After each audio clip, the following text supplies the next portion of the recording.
breath since. She screamed when you held her. She screamed when you put her down. The slightest thing would set her off. Loud noises, quiet noises, medium-sized noises. And it had got even worse since she'd started teething. Now she kept Mum and Dad up until dawn, bleeding out their energy drop by drop, transforming them into zombies. They slept when they could. They ate when they remembered. Sometimes Dad fell asleep while talking to Yanni, mid-sentence. "Give her to me," said Dad wearily. "I'll put her in the sling for a bit." No, it's her teeth," said Mum. "Give her the ring." "I don't have the ring, she threw it out the window." "Oh, God." "Just get her a biscuit." "Where are the biscuits?" "In the bag." "They're not here." "No, the bag. "This is the bag." Yanni sighed. Mum and Dad bickered all the time now. The house move had only made things worse. "No one made you move house," Yanni wanted to say. "No one made you have another baby." But he didn't. Instead, he let the words sink back down his throat and curdle in his stomach, and stepped outside into the hammering rain. The house looked even worse than it did from the car, a hulking, grim brick box, tired and ugly. The driveway turned into a cracked lane that led to the village.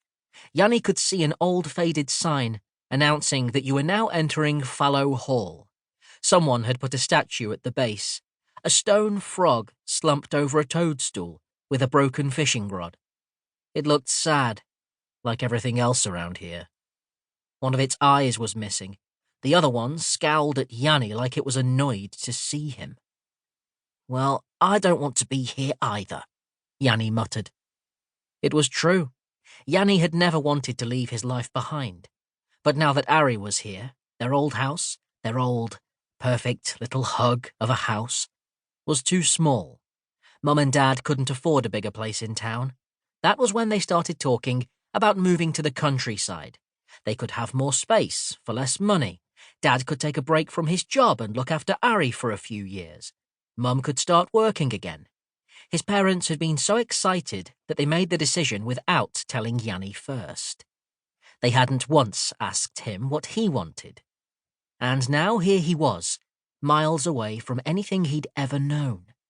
He gazed down at his phone, and, sure enough, there was no reception.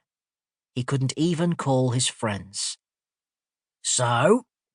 What do you think, mate?" Dad was standing by the car, trying to wrestle Ari into a baby sling.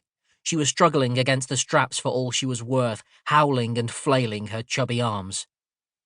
"I hate it," said Yanni. "Stop exaggerating," said Dad. "Think of how much space you'll have out here. And we've got family just around the corner in Riddleton too. How good is that?" Yanni bit his lip in frustration. "Dad, I don't know anything about Amy. I've told you 100 times." Dad scoffed, narrowly avoiding Ari's flailing fists. "What do you mean you don't know her? She's your cousin." "Second cousin," said Yanni. "And she never even talks to me at those family things. She just stands around, being weird." Dad didn't reply.